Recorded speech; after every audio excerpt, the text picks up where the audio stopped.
So yeah, I'm Chris. I look at malware, that kind of stuff.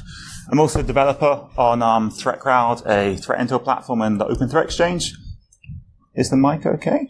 It is now. Oh, thank you. Oh, yeah. I can project my voice. Anyway, if anyone's got any questions about those platforms, use them, hit me up. I'm going to talk about cryptojacking, mostly with a cloudy kind of angle. I'm not sure if everyone knows what cryptojacking is. I practiced this talk with my girlfriend last night, and I know we have a great Thursday nights. And she was laughing every time I said the word cryptojacking, so I probably should explain it. She gave me a hand signal to explain what she thought it meant. But so if you're familiar with cryptocurrencies, things like Bitcoin, obviously the most famous one. Part of the key thing about cryptocurrencies is that you have to mine that currency. So basically, kind of making value yourself using your computer resources. You're solving basically complex equations. That's the TLDR. Cryptojacking is when you're doing it without someone else's permission. So rather than paying for your own computing power, rather than have to run your own like Bitcoin mine at a power station somewhere, you can hack into a bunch of people's computers and you can make quite a lot of money doing it that way. And if anyone has any questions, by the way, just shout them out or hand up or throw something at me. That's fine too. So yeah, obviously, cryptocurrencies had a pretty crazy year in terms of pricing, a couple of years. So back in 2017, there's that big shoot up where you were seeing like on public transport adverts for you to invest your pension in Bitcoin, that kind of thing. That's when you know there's a bust about to happen maybe. There's some good news there too though, because there's a direct correlation between how much malware and general attacks targeting a currency and the price of it. So when we saw Bitcoin and Monero and other currencies shooting up in 2017, we're starting to see a lot less ransomware targeting people because the attackers were switching out for the miners. They're making more long-term gains that way. Sadly, when the prices go down, you see the inverse. So, some fun trends. In terms of vaguely kind of quantifying the potential damage or how much money people are making, the best attempt I've seen is by Palo Alto, who released a blog last year, just to explain that. So at the top, that's a Monero wallet ID, and that's how much money that particular attacker has made. So with Bitcoin, there's a public ledger, so you can see how much everyone's personal wallet ID has. So, some people have millions there from legitimate mining. With Monero, it's a little more tricky. It's an anonymous currency, so you can't just go and see someone's wallet and see how much money they've made. But there are public mining pools, which is where most of this mining goes through. People pool their resources to get more kind of stable earning from mining. So you can go there and you can basically get the same kind of idea out. So Palo Alto, they ripped out a bunch of wallet IDs from malware, and this is what they saw. Bit of caveat here though, so that top one where they made, at that time, about $50 million worth in dollars. I looked at that and I could only find one sample for that particular wallet ID. So basically that means that maybe that was like a legitimate miner plus a little bit of malware as well. Or maybe there's a bunch of mining going on and I can't see from my telemetry that many infections. Anyway, basically some people are making a lot of money. That's the TLDR. Their estimate was that about 5% plus of Monero has been mined out there, although 5% of its coins have been mined illegally from cryptojacking. So Monero has a market cap of a bit over £1 billion. So, at least like £50 million worth probably has been mined for people's machines without their permission. So yeah, a couple of kind of more interesting cryptojacking stories. Normally you're seeing this just delivered through like an email and all the kind of standard malware stuff. This is a bit more interesting. So there's a website called CoinHive. I don't know if you guys are familiar with CoinHive, but they had quite a nice idea that you could help fund your favorite websites by letting them mine some Monero in your browser. So if you went to the Pirate Bay's website, it'd be mining in the background while you're on the website and making them a bit of cash. But obviously quite quickly, bad guys started using it. One of the tricks they were doing was they were compromising people's home Wi-Fi routers, and they were injecting it so that every single website that person visits has CoinHive added to it. So this is internet scans from Binary Edge, which is a bit like Shodan. I can see there are 50,000 compromised routers right now. I haven't gone through and told these people yet. But every single website they visit is super slow, and they're probably wondering why, but there you go. Another kind of interesting trend we're seeing, haven't seen reported so much, is the rise of crypto mining worms. So this is one I looked at a while ago, called it Mass Miner, because it was scanning the entire internet using something called mass scan, basically very fast Nmap to find more victims, scans of the network too. And the way that it spreads to other networks is it's got a bunch of different exploits built in. So if you're running Oracle Web Logic, it's now the alert logic I was talking about earlier, that's had a lot of security issues. So we'll get into some of the exploits. There's one in the wild right now that there isn't proper detection for yet. Eternal Blue, obviously a rather famous exploit for Windows SMB. SQL brute force, so if you're running Microsoft SQL, it just guesses a bunch of passwords. If you're running a honeypot, you'll be seeing this stuff hitting you all the time. It's spreading around the internet, and these guys are making a reasonable amount of money, like a few tens of thousands of dollars they're making from this. And the guys at Cisco identified someone behind not this exact campaign, but a very closely related one, and it looks like it was a kid at a university outside Shanghai. So there's some like undergrad who's driving a Porsche around. So yeah, good money in it, I think. Oh yeah, it also installs a backdoor, disables your security too. So the problem is that once they've infected you, someone else can come and take all your business data. So they're not just mining malware and you have like a super slow database for your business. They turn off your firewall, they turn off your antivirus, they change the permissions of every file on the disk too. So there's, the next people can get in a bit easier as well. So this, at first, looked like a pretty boring piece of crypto mining malware I was taking a look at. You can see there, it copies itself to the Windows folder, then runs it from there. It's .NET, so very easy to decompile.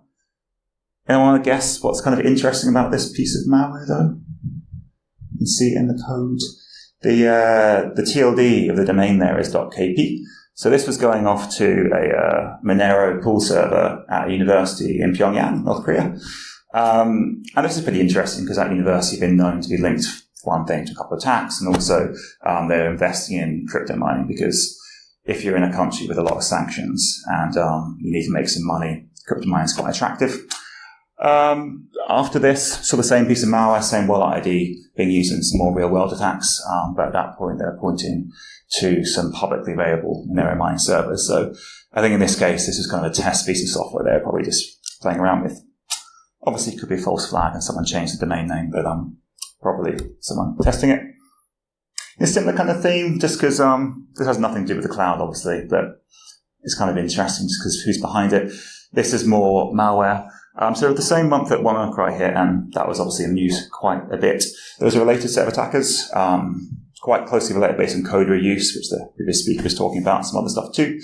And they started hitting crypto exchanges in South Korea.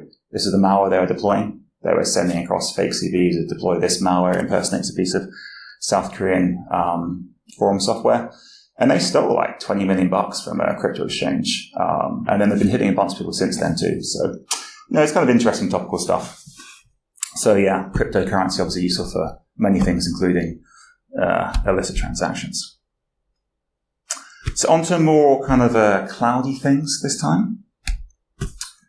So when most people talk about something like cryptojacking in the cloud, this is probably the most common example. So I know a couple of people, maybe you do too, who've had their AWS accounts compromised before. So it's very easy. So if you are writing some code and then you accidentally type a command line in your AWS key, happens quite a lot, and the bash history ends up on GitHub. Or if you leave a variable name AWS key in your code, it goes up on GitHub. What we see will happen pretty quickly within a couple of minutes is that you have multiple people in your AWS account spinning up lots of EC2 cloud computing instances to mine Monero. And the way that works is that GitHub has a fantastic search API. You can find things pretty easily. And some people are continuously scanning, searching all the repos so they can spin up a bunch of evil Monero mining machines. Still a problem. There's some good news though. So AWS, if this ever happens to you, they will normally waive the fees if you've let them know pretty quickly. They will also try to let you know as well. I'll talk about some of the ways that they detect that. Amazon's released some code as well on GitHub, ironically, that you can download and run to keep checking your public Bitbucket and GitHub accounts to make sure you haven't accidentally done this yourself. So something to be aware of. And the other problem too, happened to a friend of mine, is that when they run out of, there's a limit in AWS of how many machines you can spin up to mine cryptocurrency. When they hit that limit, they start taking down their production servers because they want to mine more Monero before you kind of kick them out of your account. So it can be quite obvious when this happens as well. So Kubernetes or Kubernetes, I'm never quite sure how to pronounce this one. Next gen kind of DevOps infrastructure. So it's a orchestration platform for containers. So basically you can run a bunch of things like Docker, kind of virtual machines if you're not familiar with Docker. I guess the main point here is if someone compromises your Kubernetes cluster, then it's bad because it's multiple different machines potentially. Like a lot of kind of next-gen DevOps tech, it doesn't have all that much authentication built in unless you actually go around to enabling it. Same with things like Mongo database. You can enable authentication, but a lot of people forget to. There's 18,000 openly accessible Kubernetes clusters, which isn't great, but a lot of them, like this one here, do have authentication enabled. However, a lot of them don't. So this is searching again. This is this week. This is 300 different servers that are all compromised. And the way we can tell they're compromised is because the Kubernetes, plus they're running a Docker container called Y1EE115. That's an attacker's Docker container. It's for crypto mining. Everyone on that search page has a big problem. Also credit to Binary Edge who shared that with me. They're the people that run this kind of search engine. This happened to Tesla as well. That was made kind of the news last year. Tesla had an issue where they had an open Kubernetes cluster. Someone logged in and they just spun up a bunch of crypto mining malware and running all these machines. Obviously, potentially that could have been worse because, it was Tesla that had a bunch of customer data in there around where cars were, that kind of personal information. In the report on the Tesla compromise, if you want to call it that, wasn't that bad though. You could see the domains that the attackers were using. So they were sending all the mined cryptocurrency and downloading updates from this domain here, xaxaxa.eu. So I took a look at that domain and could see it was used in a bunch of other attacks. So the same people, as well as targeting open Kubernetes clusters and targeting other software too. In this case, they found a nice vulnerability. I think they developed it themselves because it's not publicly available, for Vesta Control Panel, which is a lot like cPanel. If you've used it before, it's a piece of software where you can deploy WordPress instances and other things. So basically, again, it's kind of a administration tool for lots of sub-machines, I guess. Nothing to do with interesting about the way they're doing it. Generally, when you have a server that's compromised, you'll see what the attacker does is they kill competing miners because probably a lot of other people are also mining on there too. So we can see them running pkill xmrig. Xmrig is a very popular mining tool, so they all battle each other continuously. And they'll do things like install itself with persistence. So if you ever have a compromised Linux box with mining malware, you'll probably find in your cron tab, so the set of scheduled tasks, you find that they're downloading and running a shell script every day and just continuously updating. If you do run Vesta Control Panel, there was a while where their source code was compromised, and every single installation of Vesta, and there are millions of installations out there, their username and password have been sent off to this server, which isn't great, and then people then logging in minutes later using that. So train wreck of a security history. Docker, just FYI, if you pull an image from Docker Hub, then you need to check what's in there. So there's some good research, mostly by Trend Micro, and they found that if you download, say, Apache and PHP from Docker Hub, so Docker Hub is a place where you can download lots of virtual machines for Docker, or containers for Docker. Often it was actually also a Monero miner that was continuously running, using up your electrical and CPU cycles. Anything down to Docker Hub, double check what's in there. This one's still up there, actually. I need to make a complaint. Another kind of cloudy, next-gen-y issue you see a lot is open world accessible S3 buckets. So there are a couple of news websites which had an issue last month where they were loading all of their JavaScript resources on their web pages from an S3 bucket, which is fine, but they set the definitions as well drivable.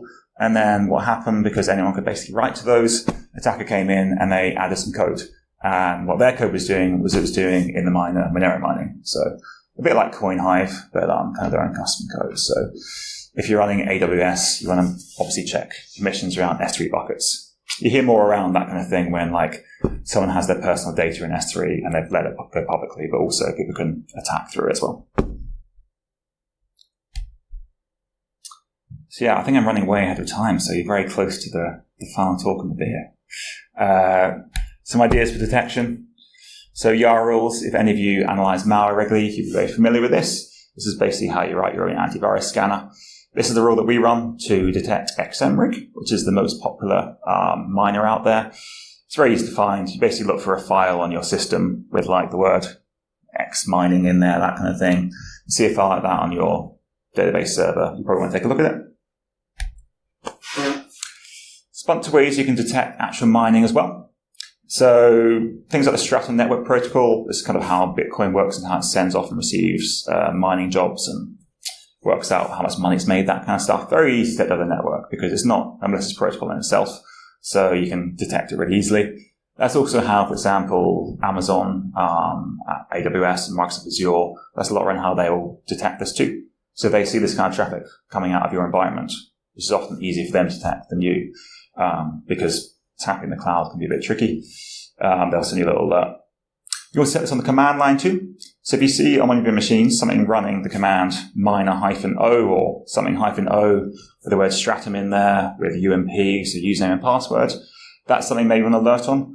It's very rare you have a legitimate program all that in. It's almost certainly a piece of mining, well, malware or one of your employees mining legitimately.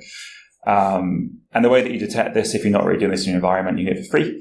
So on Windows, you have sysmon. Someone was talking about earlier. You can just track all the commands that run. On Linux, we use OS Query, free talk from Facebook. You can just check all the commands, that kind of stuff too. Similarly, if someone's exploiting, say, your Apache struts box, you can obviously write a network rule for that. It's not a suricata. You can look for what's there and it's got free rule sets, and that does work quite well. But you also want to generically detect the next exploit too that you don't know exists yet. So you can do that by looking for things like, is your Apache Tomcat process suddenly running bash? Is it running bash-i, so interactively like a reverse shell? Is suddenly your Java process running something dodgy? You get the idea. Basically, you can chain these things together and you can detect, as well as the actual exploit, you can generically detect this bad activity. It's pretty easy to do. Some more kind of cloudy things. In terms of Docker, you see some parameters there being kicked up with the word XMReg in. Pretty reliable detection. We run that. I haven't seen any false positives yet. There's kind of proactive stuff. So I mentioned people creating S3 buckets with the wrong permissions. You can alert on that kind of thing and watch out for it. There's a bunch more kind of specific things at AWS and Azure, but in the case of a compromise or someone's actually taken over an entire AWS account, you might get a lot of alerts saying there's been a lot of EC2 computing instances suddenly terminated. These are coming off your boxes so they can spin up their own. You also get alerts too for things like there's a lot of boxes suddenly being spun up in a very short amount of time. Amazon have their own kind of custom thing where they'll hit you up with that as well. If you're on Amazon, you can run guard duty. You have to pay for that, I believe. It's got some nice detections in there too, and it kind of goes on top of some of their other APIs. So CloudTrail is basically the kind of API logging service for AWS. It does some nice meta stuff on top of that. Plus, you can write your own rules too. Azure has similar stuff too. So in Security Center with Azure, they have an alert called Bitcoin Tool. No, Bitcoin Tool is actually the AWS one. Azure have one called like crypto mining. I mean, they're pretty obvious what they are, but you get the picture. And there's generic alerts for lots of different things. Lots of network alerts too. So, I mean, most of these kind of mining domains are on blacklists that are run almost built in, so you should get an alert for that stuff too. Yeah, that's it. You didn't even have to hold up any signs.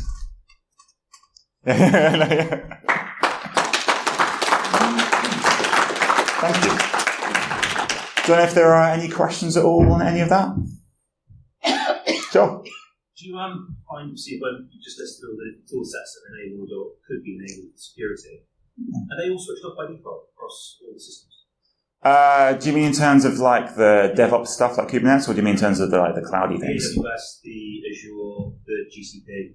Yeah, so some of it is, some of it isn't. So there's a guy at the front that's nodding and telling me, so he might actually know better than I do.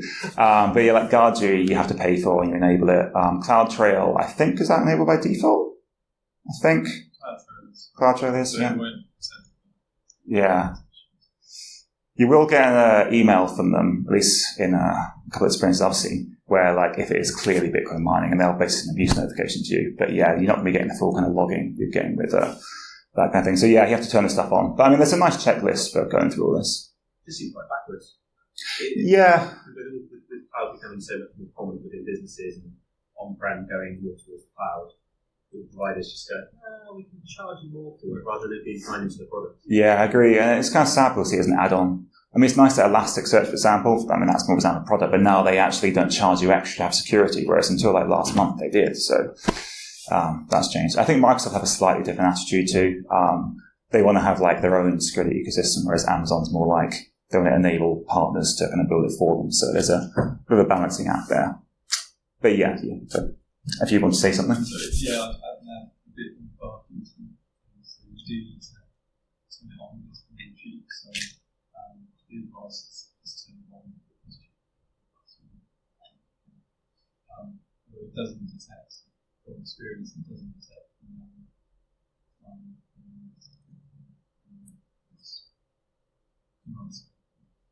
Yeah. So for the video, guard duty, cheap and good, but it doesn't detect everything. Yeah. And Amazon, like you said, do pay a refund. We have about $5,000 bill from a GPU instance that was running for so they do pay it back, but they stipulate we have to turn on billing alerts to detect spots. And yeah, and I'll add to that last slide. Also enable billing alerts. It's a great idea, yeah.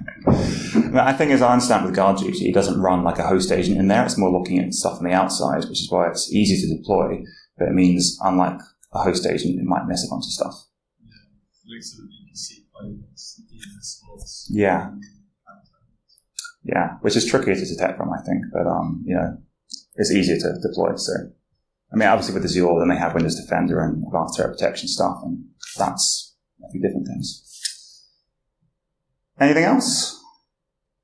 Cool. Thank you very much. Great, thank you.